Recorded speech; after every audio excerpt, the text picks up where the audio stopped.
The topic that we're going to be talking around today is this idea of mental fortitude / mental toughness.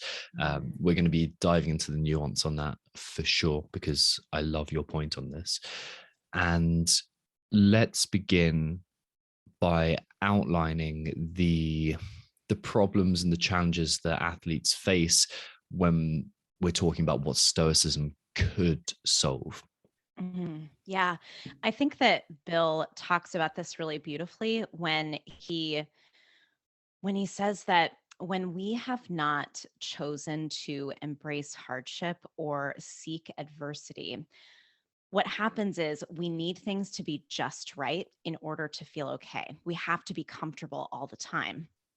By choosing to experience discomfort and exposing ourselves to adversity in an intentional way, we teach ourselves that I can handle the things that life throws at me. So this is applications within training, of course, right? Things go wrong in training, things go wrong in competition, but also has applications in life. Absolutely. Doing difficult shit makes life easier. It's a weird converse way of looking at the world that Yeah. you can go out and do very, very difficult things that only exist to make your life in that short term more difficult, but they make the rest of your life easier. Oh, yeah. Without those kind of intentional hardships, what happens to athletes? What do we see the problem that arises if we don't go out and embrace hardship? Well, one, anytime something does go wrong, then the wheels come off the bus. And that can look like getting really frustrated over very minor things, walking out in the middle of workouts. Uh, it can also look like over forcing things. So when when we have that comfort zone, we Mhm. return to it. And sometimes the comfort zone is enforcing things and forcing ourselves to push past our limits. So it can end up looking like consistent injury, consistent illness. Cool. Something that just came to mind is that comfort zone. Our comfort zone is often perceived by us as something that happens to us, but it's something that we create. Our Oh, yeah. comfort zone is created by our experience, and our Mhm. chosen experience is part of that. And sure, there's going to be different things that feed into that. Of course, there's going to be genetic predispositions. There's going to be the way you're brought up, all this kind of stuff. But you can change that, and you change that through your actions, and you change that by your choices and your perspective and your ability to frame things and Mm, all these kind of things. The yeah. other thing that I think happens without some fortitude, without applying an element of stoicism to your training, is those toys out the pram moments, or the sky is falling type mentality of like Mhm. everything's going wrong. I can't see anything ever getting any better, because why Yeah. would it? Like if you haven't experienced that, and you haven't Yeah. experienced your ability to process difficult things and move through them, Yeah. it's not like you're not going to see that things can get better as a result. And then Yes. yeah, that can lead to all kinds of places, like Yeah. giving up on training. It Yep. can not seeing the value in training anymore. Here's a big one: changing sport. So going from CrossFit to powerlifting or ollie lifting, or to obstacle course racing, when really the intention is that you love CrossFit and you want to keep on competing in CrossFit. Yeah. Not achieving goals. We have all these high aspirations for ourselves and we don't achieve them. So there's a lot of things that can happen here. Yeah, yeah. As soon as anything goes wrong, then there's something wrong with me. There's something wrong with this program. It turns all external instead of this is a challenge that I could choose to overcome. And this is simply the lens that we're processing the world through. Yeah. If our story is I'm not capable of dealing with this because that's what we've learned in the past, Mhm. then we're never going to see the world as something that we can explore safely and encounter difficulty within and still thrive. We're going to see it as an obstacle course, not even an obstacle course, a set of difficulties that we're going to have to endure, as Yes. opposed to a set of obstacles that we can overcome. Yeah, absolutely. We talked a lot with Allison Scuds in a previous episode. I don't remember now which episode number it is, about self-efficacy, and it's Maybe essentially 7 or something, 6 or 7 or 7, something like something. that. Yeah. Yeah, and self-efficacy is the belief in our ability to overcome obstacles, and we essentially try to expand our comfort zone through chosen hardships and adversity in order to build self-efficacy, to build that self-belief. Mhm. Yeah. Bingo. Nailed it. Let's get into addressing this. Yeah. How do we begin addressing this? How do we start training our mental fortitude? And actually, let's start with a definition of mental fortitude. Why not mental toughness? Why is there the difference in language there? Yeah. So mental toughness is what everyone thinks they need more of. And how most people interpret that is the ability to keep pushing when things get hard.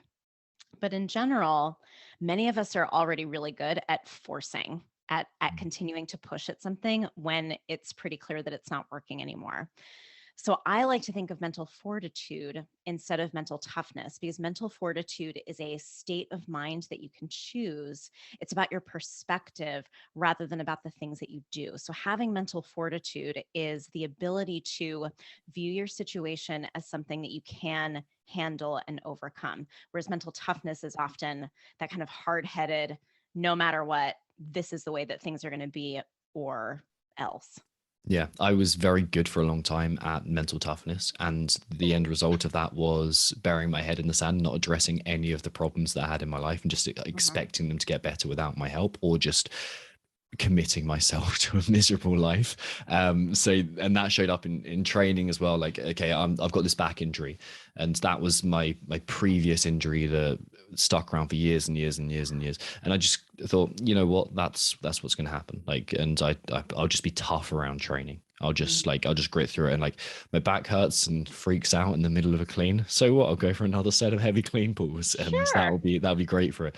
And that was Yeah. mental toughness, Yeah. or that was the negative connotations of mental toughness. So it can Yeah. definitely cause a lot of physical injury, and not Yeah. to mention psychological, spiritual injury as well. Especially Yeah. when you consider the idea of experiencing suboptimal mental states and Yeah. just sitting in that, and not Mm. working our way through it because we're taught to be mentally tough. Yeah, absolutely. And mental fortitude in that situation would often look like doing the opposite of what you want to do. So basically Go on, tell me choosing. more. Yeah. Yeah, so essentially choosing, instead of continuing to do heavy clean pulls, would be to back off, to seek help from a professional who could help you rehab your back. And often that looks like returning to basics and doing a lot of the really boring stuff that is much more challenging than showing up and lifting Mhm. heavy and doing a CrossFit workout. Yeah. So, and again, from personal experience, also, it's really difficult to stick to physical therapy work, but that's mental fortitude, is doing the little things diligently over a long period of time for the greater good. It almost seems like mental fortitude is required to go against our ingrained identity. Yeah. And what I mean by that is, I had to use that example again, and I'm well aware that I talk about myself a lot in these podcasts, and I'm sure it's a little bit of ego, but it's also because it's the Woo, only experience I know, and I think we sharing like it's it. important. It's all Um, good. so so I experienced that. I had that lower back challenge for a while, and it was popping up and frequent injuries. I'd kind of hobble out of the gym, then wouldn't be able to train for a week or so, and I'd go through that cycle time and time again. The self-constructed identity that I had is, I am a weightlifter, I do this, and it wasn't broad or flexible enough to encompass some more basic movement within that, and Yeah. taking my pride out of it and my Mm. ego out of it, and Oh, saying, yeah. hey, I'm more flexible, I'm more than just weightlifter, I am open, I am like water, I fill the void that I need to fill. Yeah. That's great mental fortitude.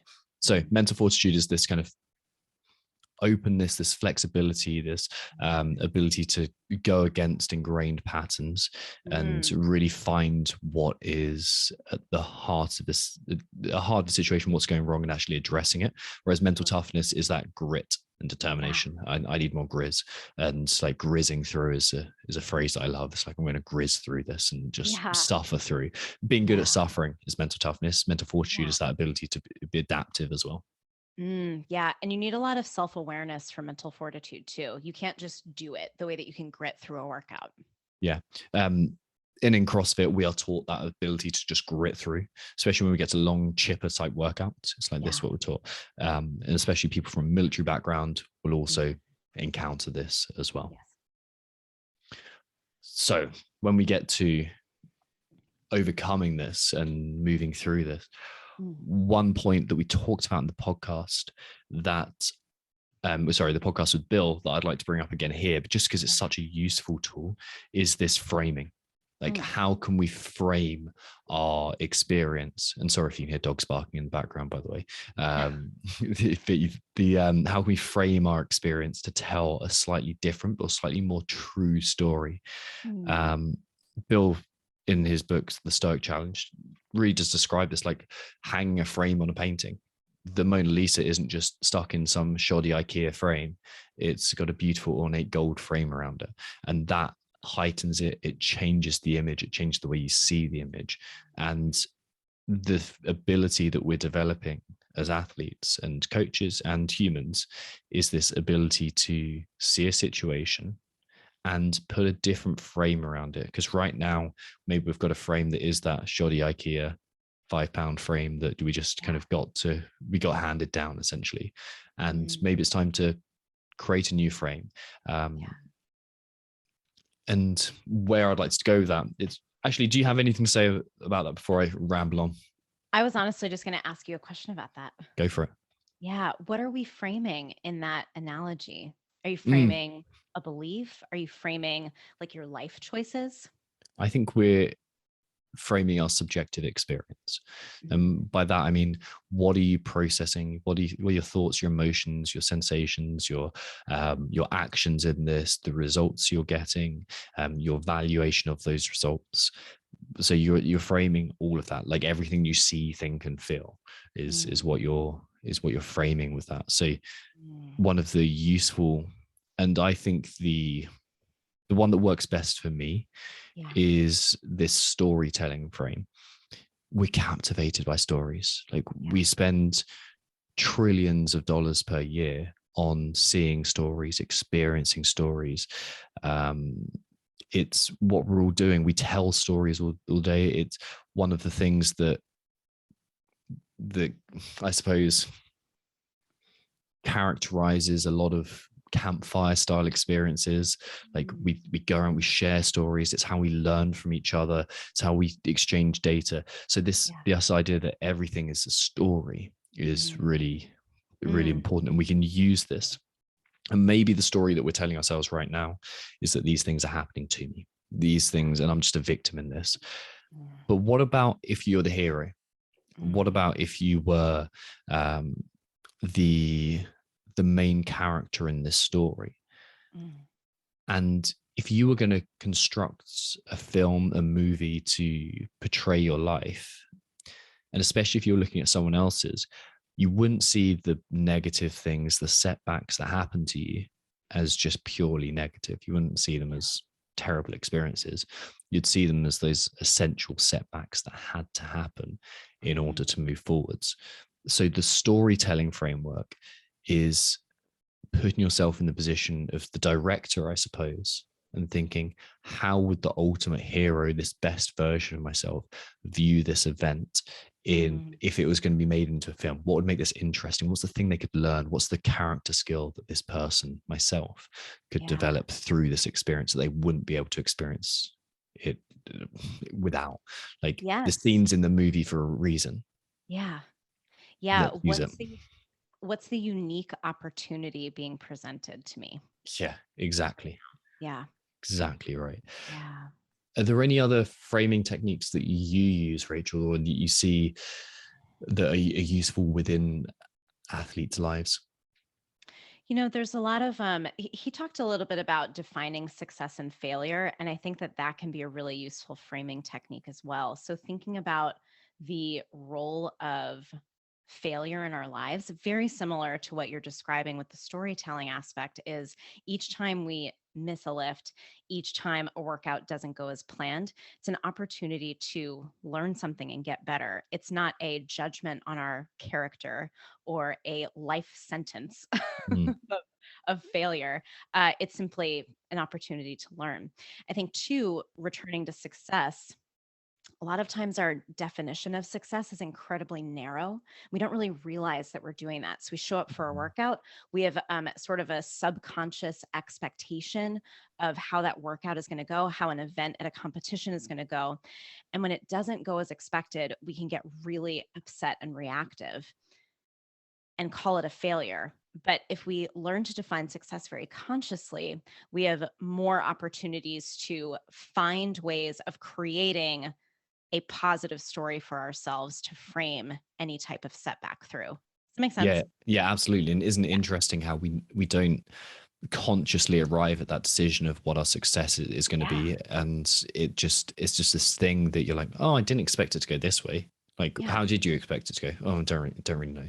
Perfectly That's is the yeah, answer yeah, often. It's and just that, perfectly.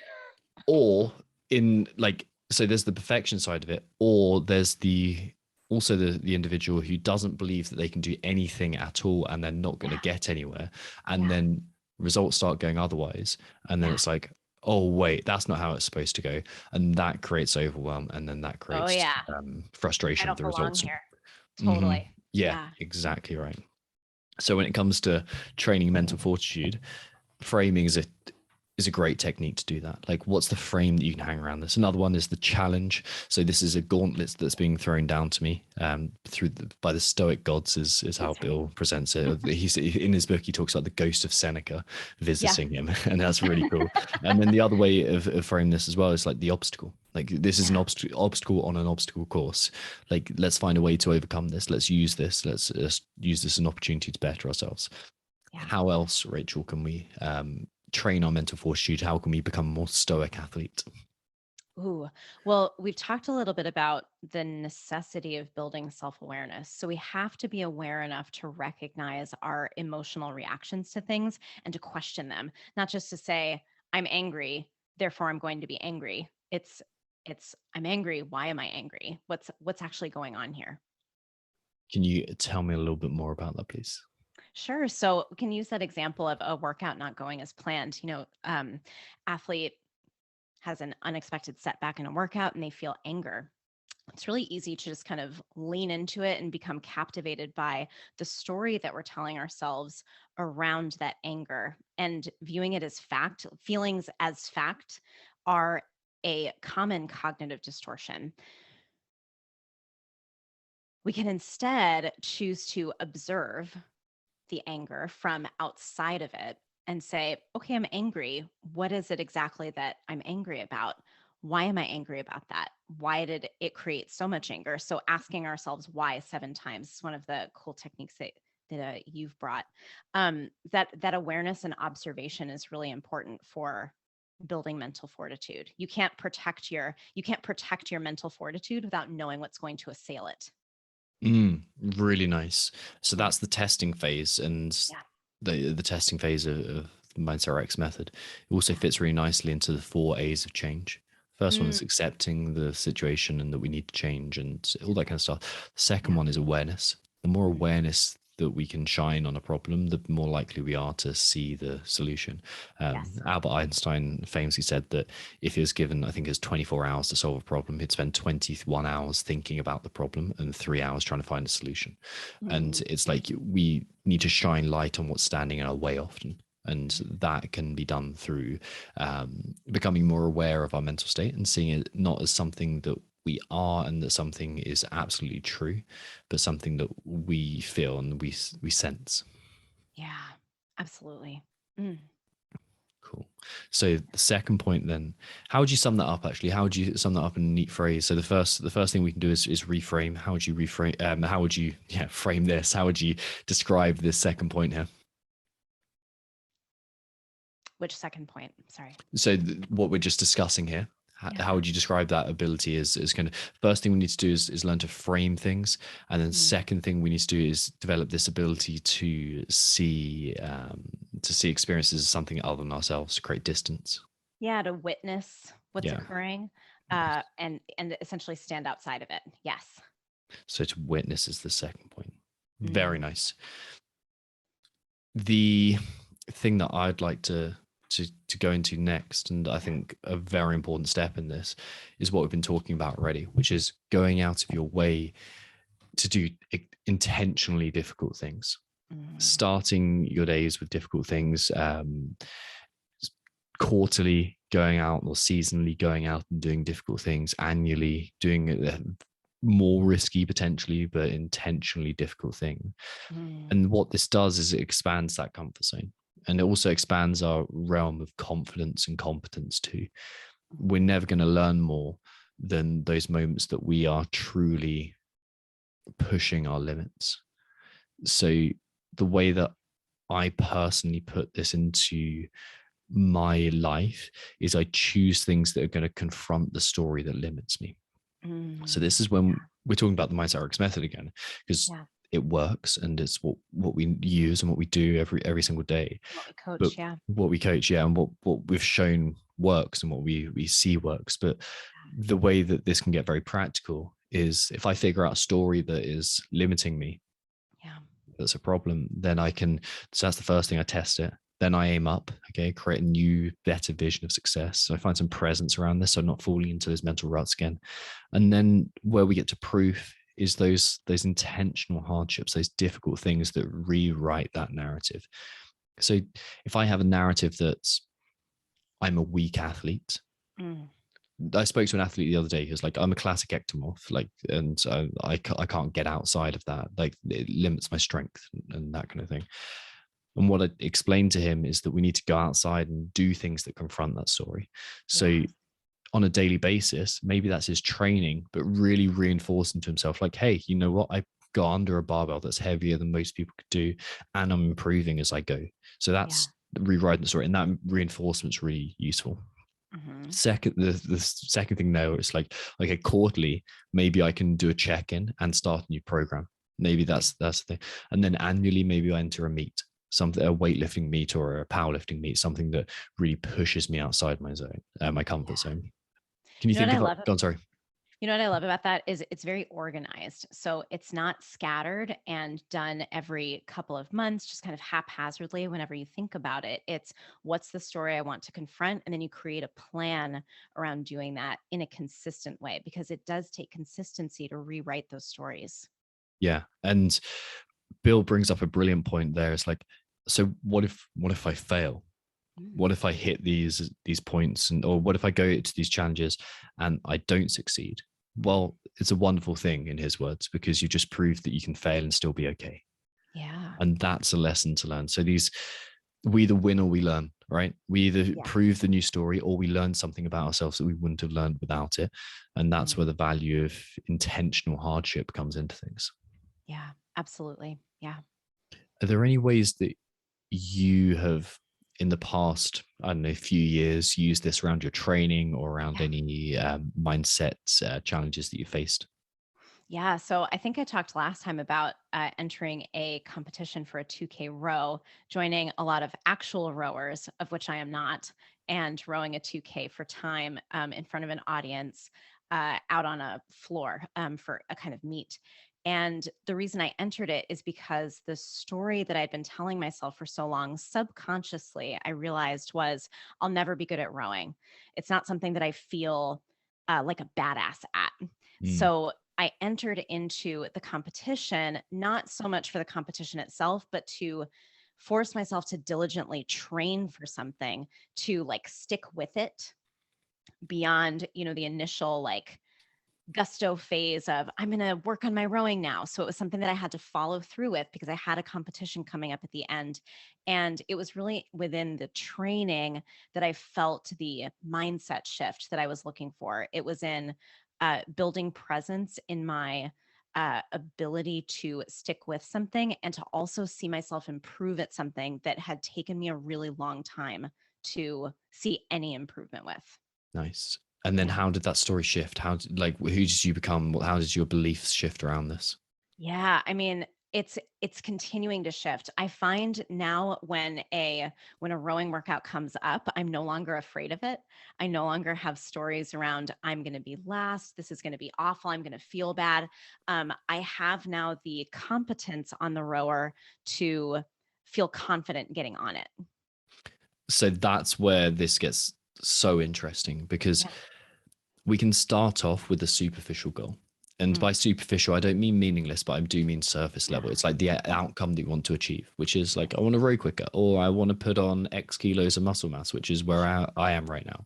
Yeah. Or we want to finish such and such place in the competition, like whatever our goal is, deadlift Yeah. this, clean this, snatch this, do the X number of ring muscle ups. Like, we start off with that goal, and we encounter these mental toughness, mental fortitude limits along the way. Yeah. And then we start working on those character skills that overcome this, that Mhm. mental fortitude, maybe. Yeah. And it's that leads us not just to the original goal that we set out, that's Yeah. superficial, but also leads us to our potential too. It leads Yeah. us to that better version of ourselves that we couldn't have achieved without that intentional dose of hardship. Yeah, 100%. I think what he talked about was you can view those challenges as a test of ability or a test of character.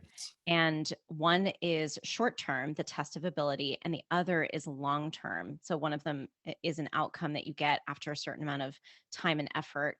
And another is one that you get to hold on to beyond the Mhm. execution of the goal. Yeah. And one thing we talked about a lot, I suppose it's about a year ago, maybe 18 months ago, is this concept Yeah. of transferability.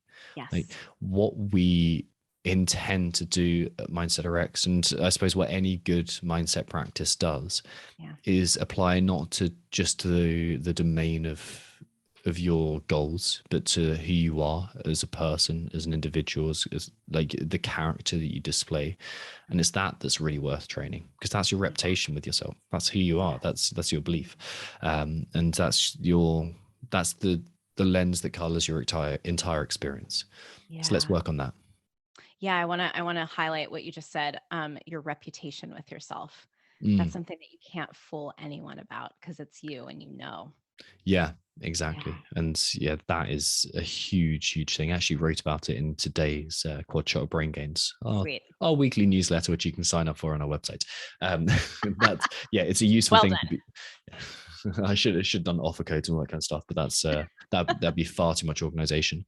Yeah, so we can go out and do difficult things. Mm, So my leading question to you here is going to be, what about those difficult things that just happen to us that we wouldn't choose to experience if we had the option? yeah, so when we have experienced difficult things that we've chosen, we've already written or rewritten a story about our ability to handle difficult things, handle whatever life throws at me. So when something unexpected arises, talk about this all the time, a global pandemic, a sudden illness or injury, losing a loved one, when those things inevitably happen, because bad things will happen, we are much better prepared to find mental fortitude in those moments and be able to see outside of ourselves, have that observation and awareness, and the ability to reframe it so that we can address it from a place of responsiveness rather than reactivity. What we learn to do is embrace reality and Yeah. embrace the hardship of that reality despite not wanting it to be true. We address objective reality instead of trying to weave a narrative that goes around it or that Yes. bypasses that. Yes. Um, and when we talk about embracing hardship at Mindset Rx'd, there's two types of hardship to embrace. There's Yeah. intentional, which we've been talking about it just now. Like, that's what you go and choose to do. Like, I've Yeah. intentionally chosen to go out and embrace hardship. And then there's incidental hardship, Mm. because life is just gonna happen to you. Like, shit happens, things get very difficult. So that ability to when you encounter those difficult situations, just go, hey, you know what, I'm embracing this. I'm Yeah. going to accept this and really do the best I can. That's what gets some great results too.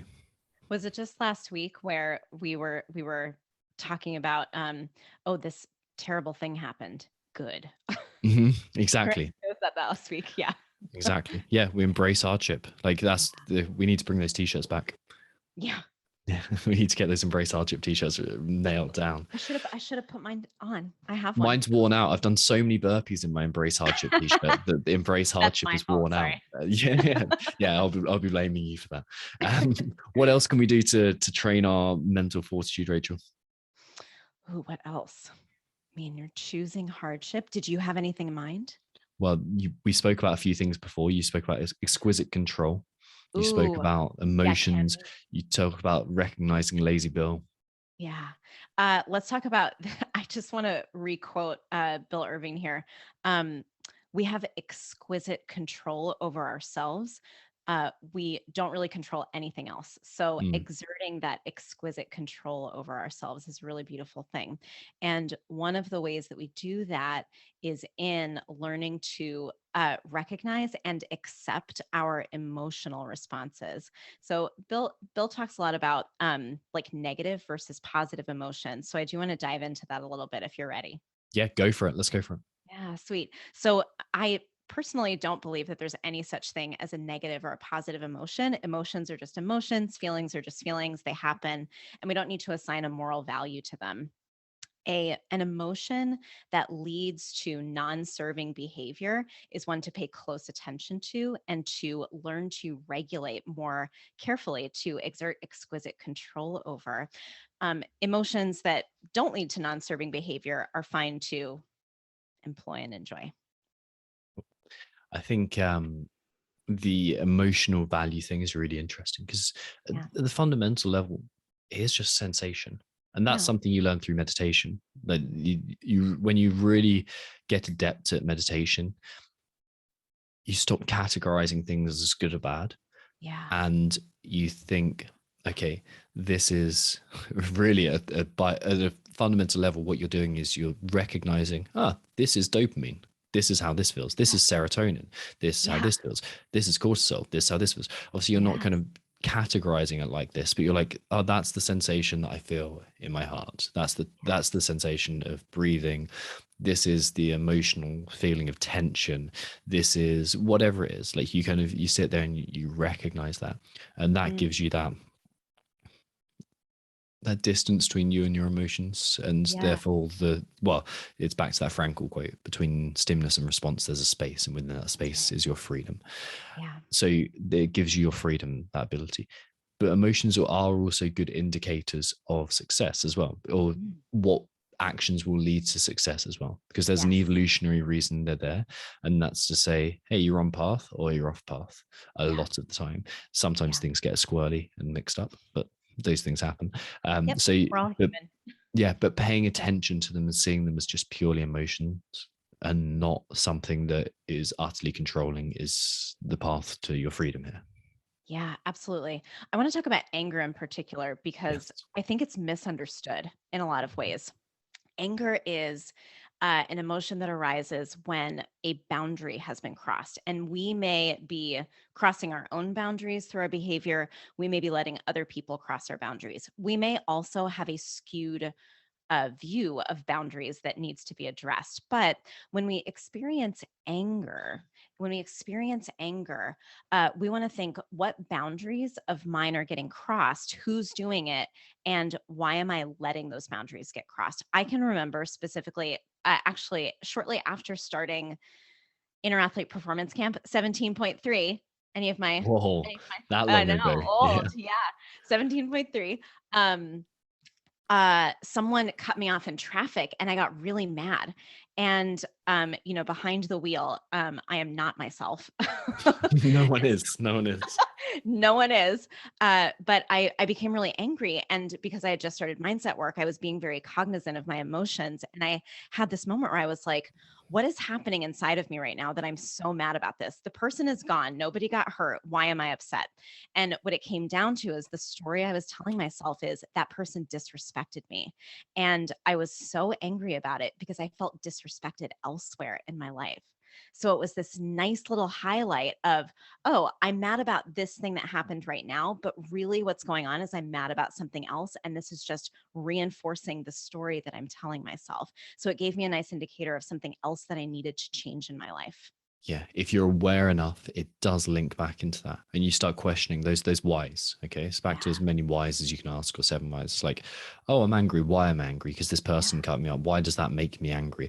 Oh, because it feels like they're disrespecting me. Yeah. Oh, why is that such an emotionally powerful Yeah, I trigger for don't know me? that person. Yeah, Like, why do I exactly. care?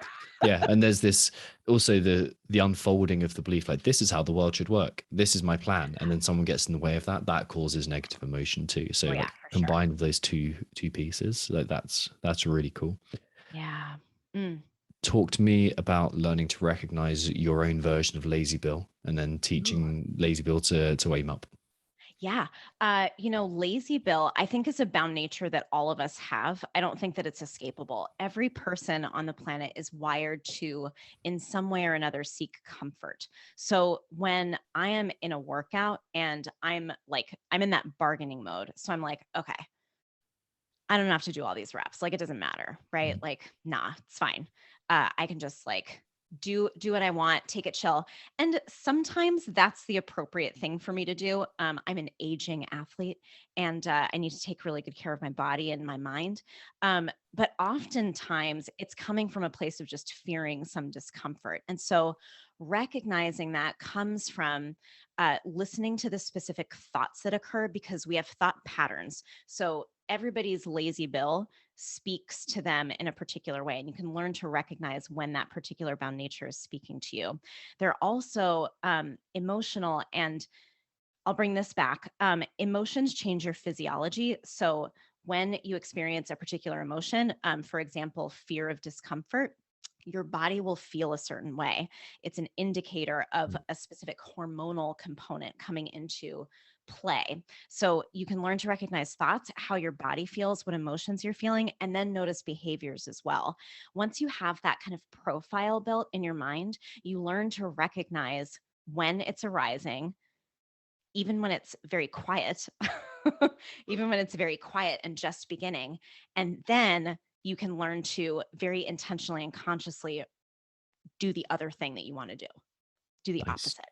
That Yeah. was a very insightful run through of the Mindset RX method, really. There's Oh, presence, you're there's welcome. testing, there's aiming up, there's proof, and there's applying it to your Absolutely. specific situation. Like Yeah. nailed it. Like, yeah, that this is why we find bound nature roles such a useful thing. It's like, here's a character that I've learned to play.